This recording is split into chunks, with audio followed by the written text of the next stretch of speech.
in collaboration with the Cyprus Mail. This is the Cyprus News Digest with Rosie Haralambous.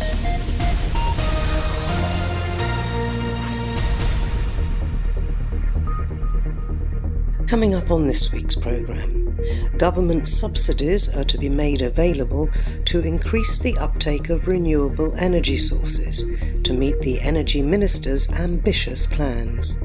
In order for every house in Cyprus to have a photovoltaic system.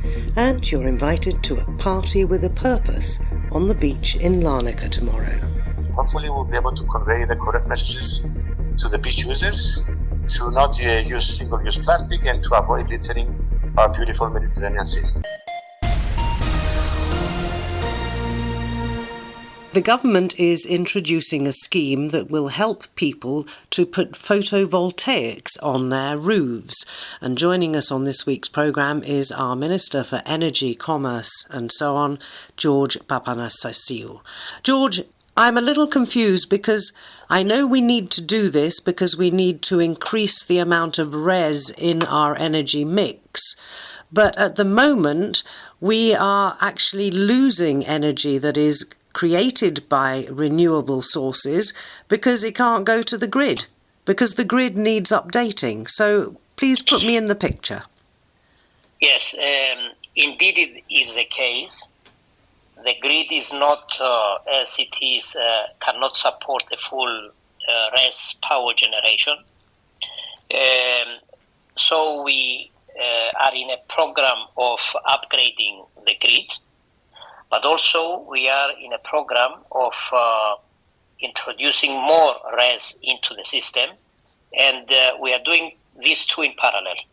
Can I ask you whether the grid will be ready to accept all this new RES? How long is it going to take? I saw a programme recently about the problems the UK has trying to enlarge their grid, and they're talking about like 10 years of work. Yes, indeed, if we are changing cables in the grid, you understand that this is a program of 5 to 10 years. We're talking about the transmission lines, the high voltage ones, and the distribution lines as well, that they are in the towns and villages. However, what we are considering at this point in time is to introduce the storage of power in the grid that will give a little bit of, let's say, easier times for the grid to handle the power that is being generated from renewable energy sources.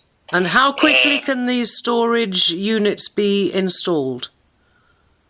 At this point in time, the plan is to have the first system installed, which is a central system of batteries that will be owned by the Electricity Authority of Cyprus, parentheses, the grid side of them, I mean the distribution system of EAC, and will be operated by the operator of the system, which is a separate entity, legal entity. We are in public consultation for improving the grid on storage with a main system and many smaller systems that they will be next to photovoltaic parks and next to renewable energy sources that they are currently producing, and they are throwing the power into the grid and they are using the grid as a battery. This is not sustainable, so we will be tackling the problem in two directions: one central system and many smaller systems of batteries at strategic locations, which they will be receiving the power that is coming from the solar parks and wind parks.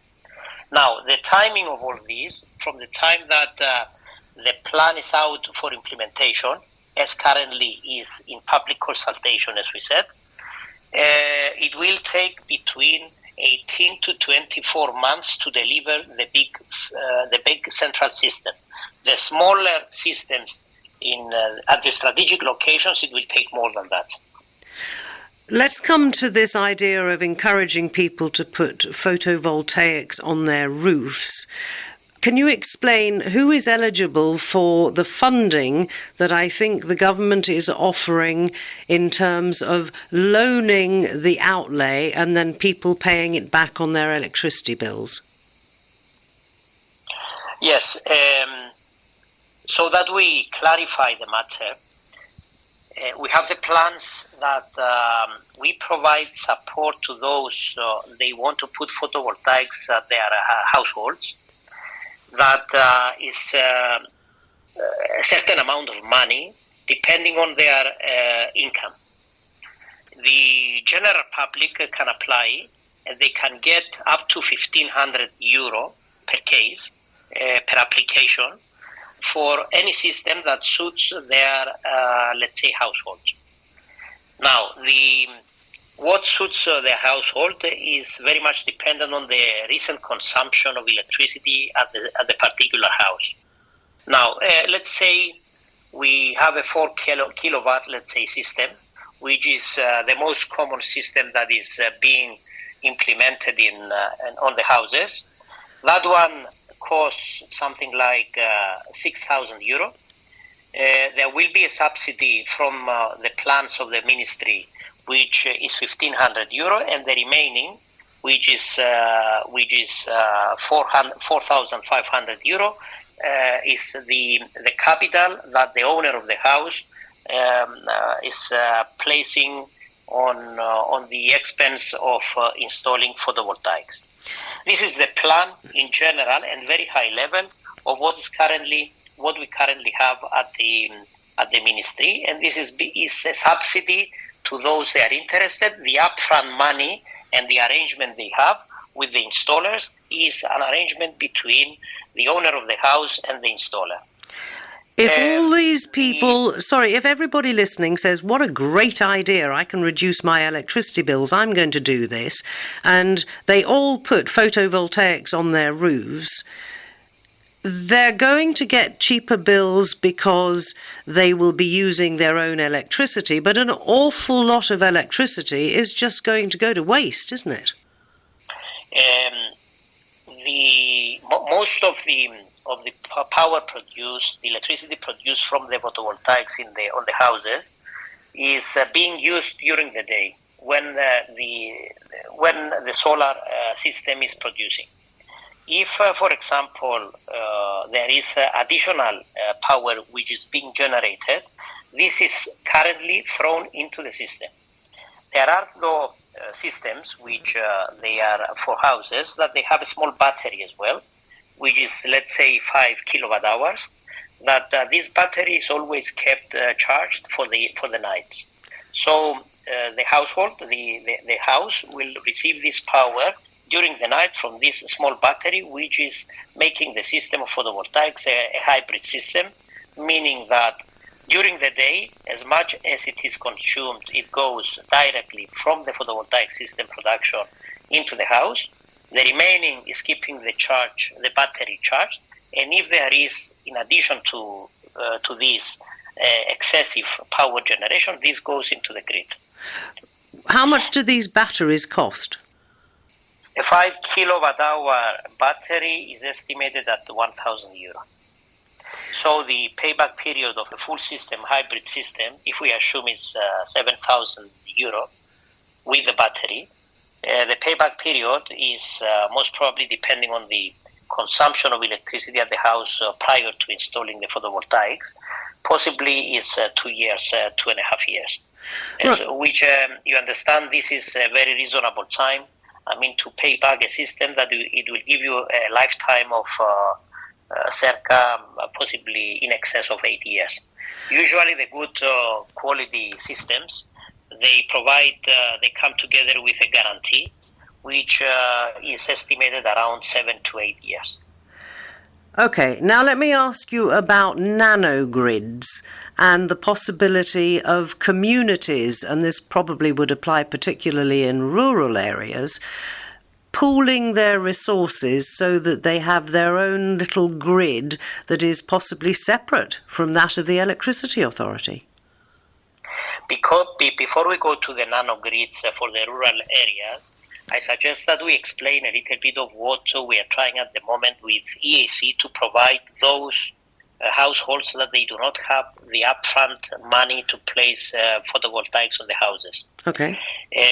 We are working on a plan which we plan to announce it at some point in autumn, towards the end of autumn, that we are considering as a social, let's say, support to those house owners that they do not have the upfront capital to install photovoltaics, to provide the system. And we are working on two directions. One is the owner of the system to be EAC, and the other one is we just have an arrangement with the owner of the house.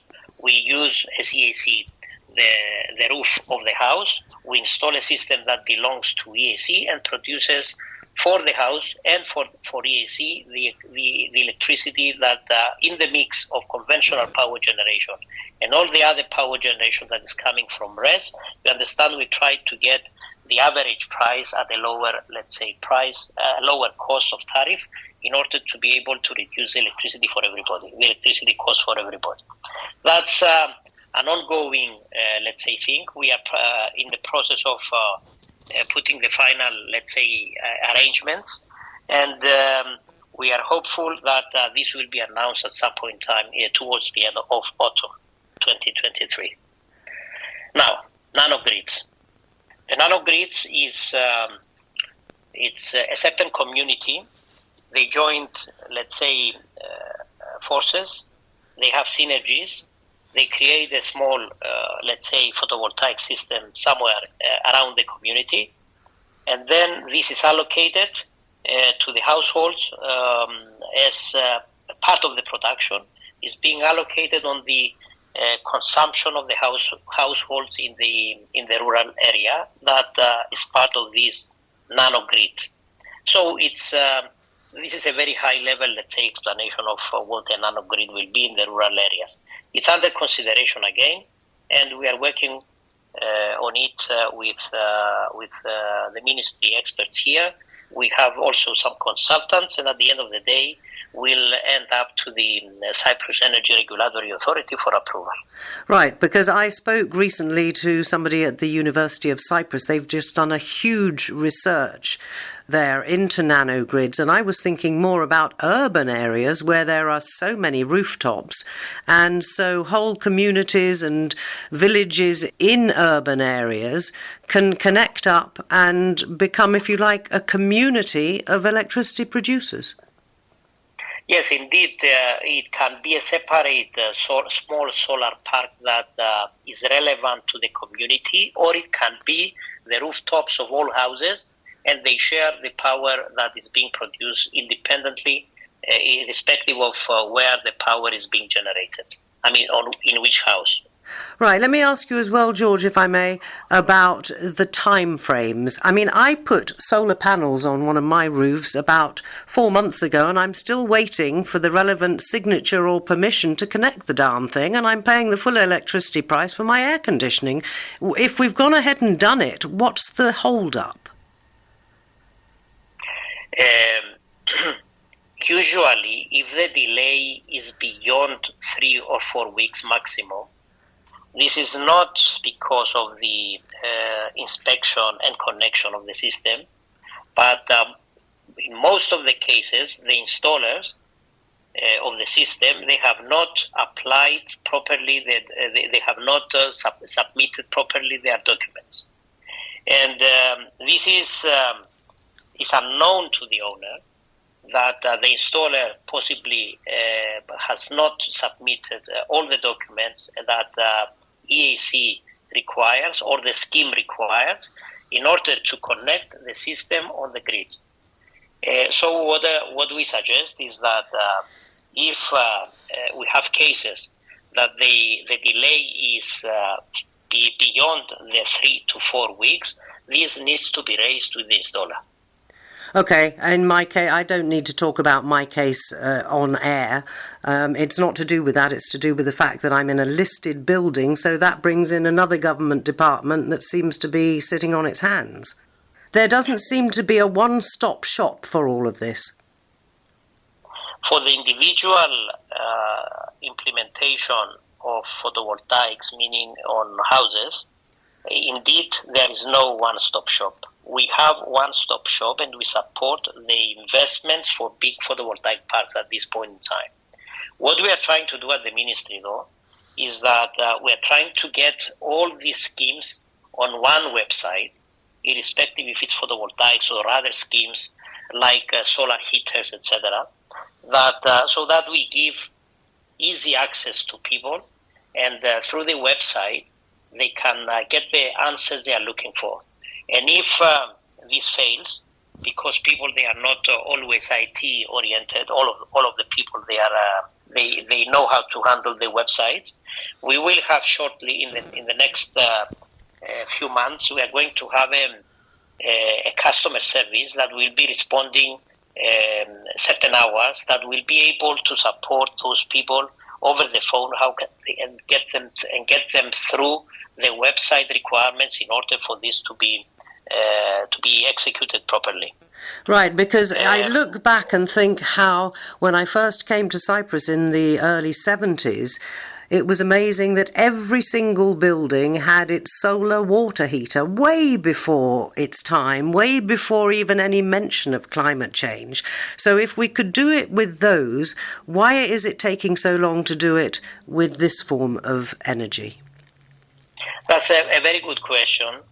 And indeed, Cyprus is possibly the number one country in the world that implemented solar heaters on every house, and that's what we see when we see at the roofs of houses that most of them they have this solar heater, and it is exactly our effort to get to the same let's say situation that every house has a photovoltaic system producing electricity, and that's why we created these two schemes.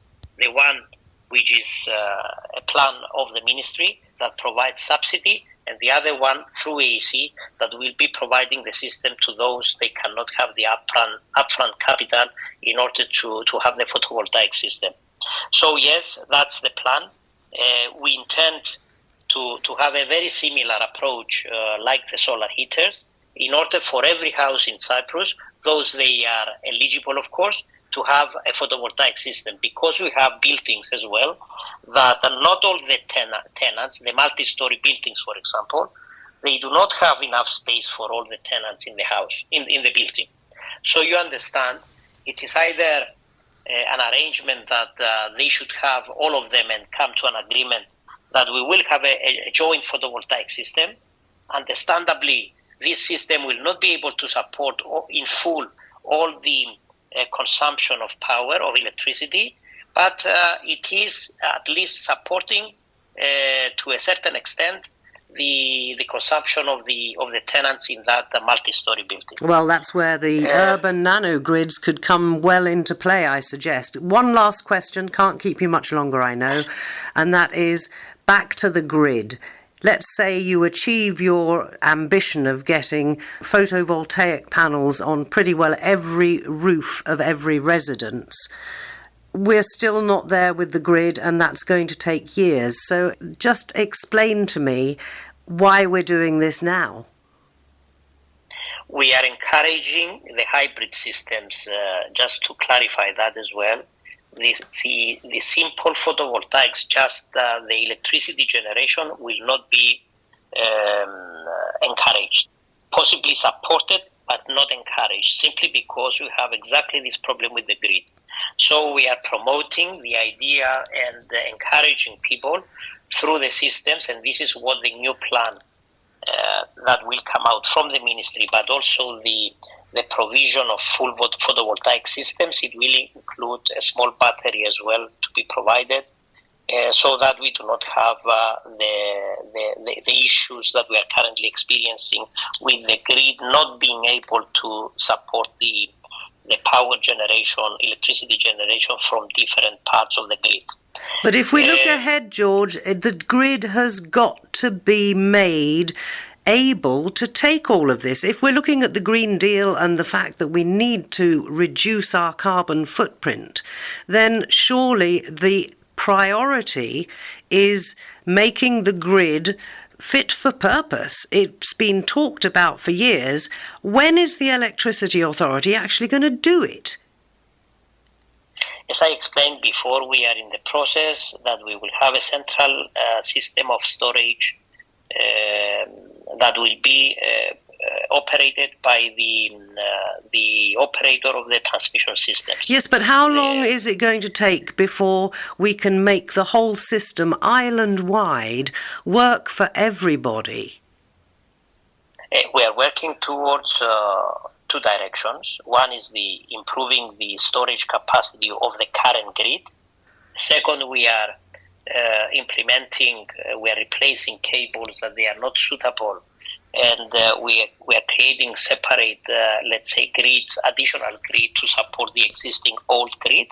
And the third direction, which is something which is short to longer term, is to connect the whole grid of Cyprus with a neighboring country, so that we have this interconnection that any additional generation of electricity can, if it cannot be stored in the grid to be used after, let's say, sunset, then we have this interconnection that we can throw the electricity, the excessive electricity in that interconnector, so that it goes to different grids of neighboring countries and Europe. And who would benefit financially from that? Definitely the purpose, the objective out of all this is to make use of the green electricity produced, which is coming from sun, which is free, and it's only the payback of the systems that we will be using, and interconnecting with countries that they have bigger consumption than the small island of Cyprus. You understand this will benefit those they provide the electricity, and certainly we get the tariff for the Cypriot consumer at the lower levels. Okay, but we would be selling that electricity to the neighbouring country, and the money would go where? To the Electricity Authority?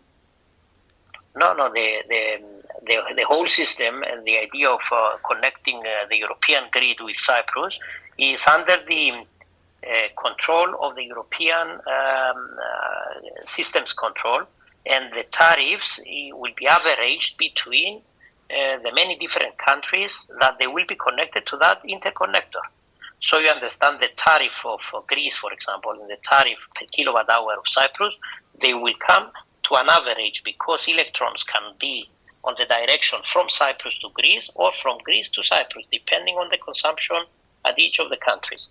So yes, the benefit, it will be both directions.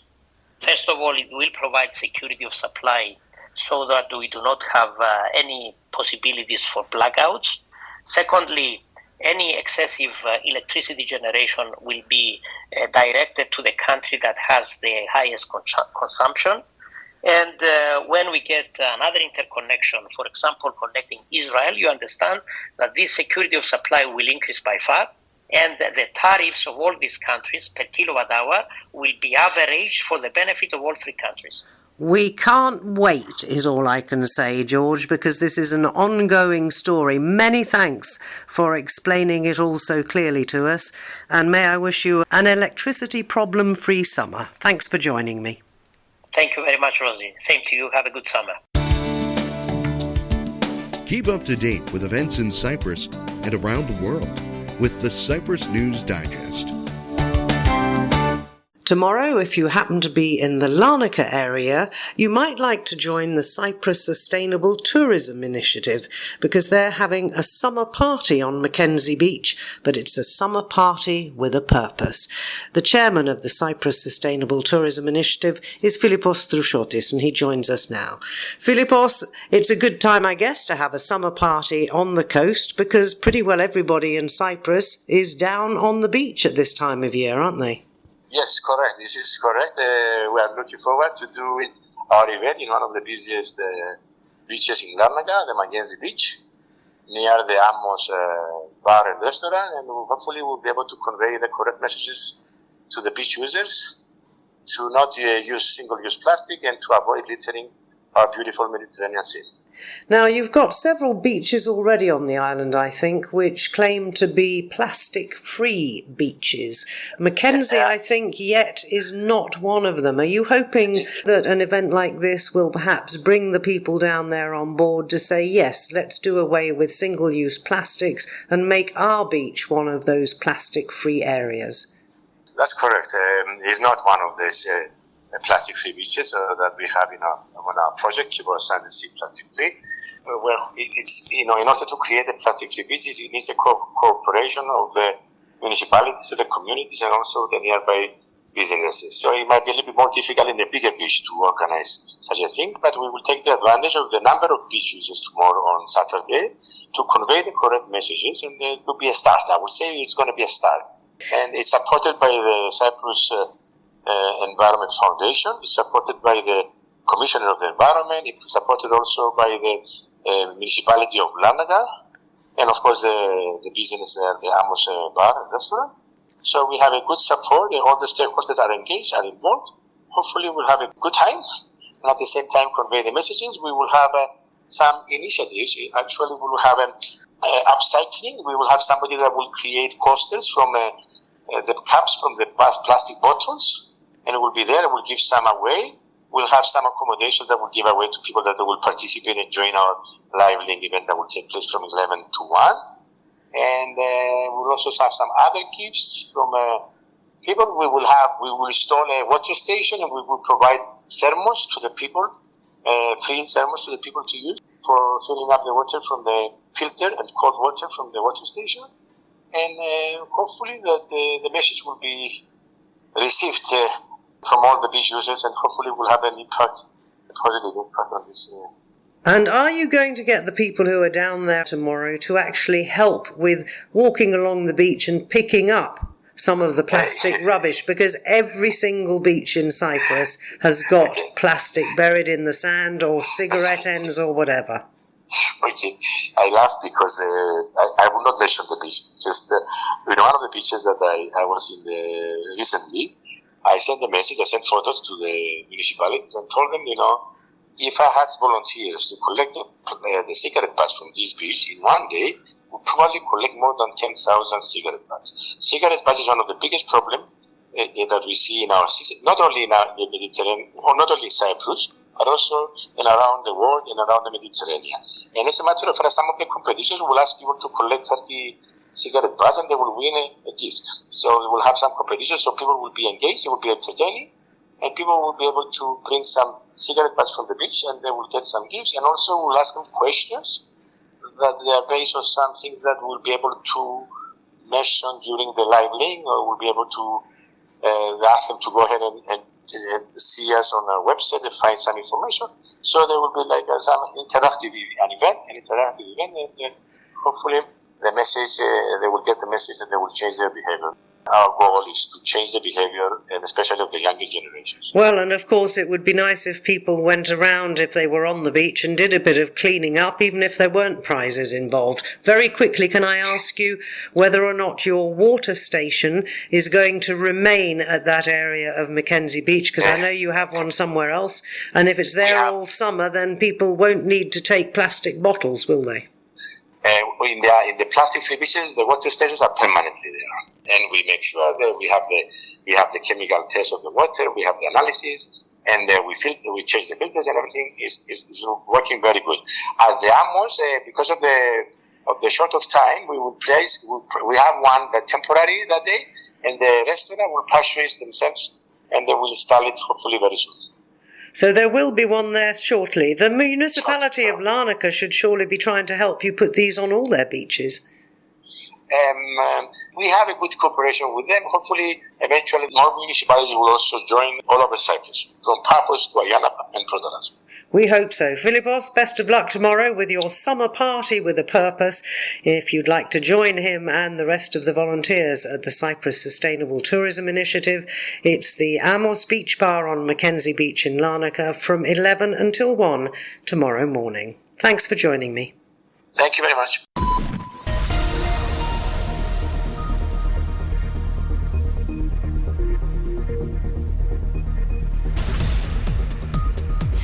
Well, that about wraps up this edition of the Cyprus News Digest. Many thanks for your company. Hope you'll join me next week. Till we meet again, take care and God bless. Bye-bye now.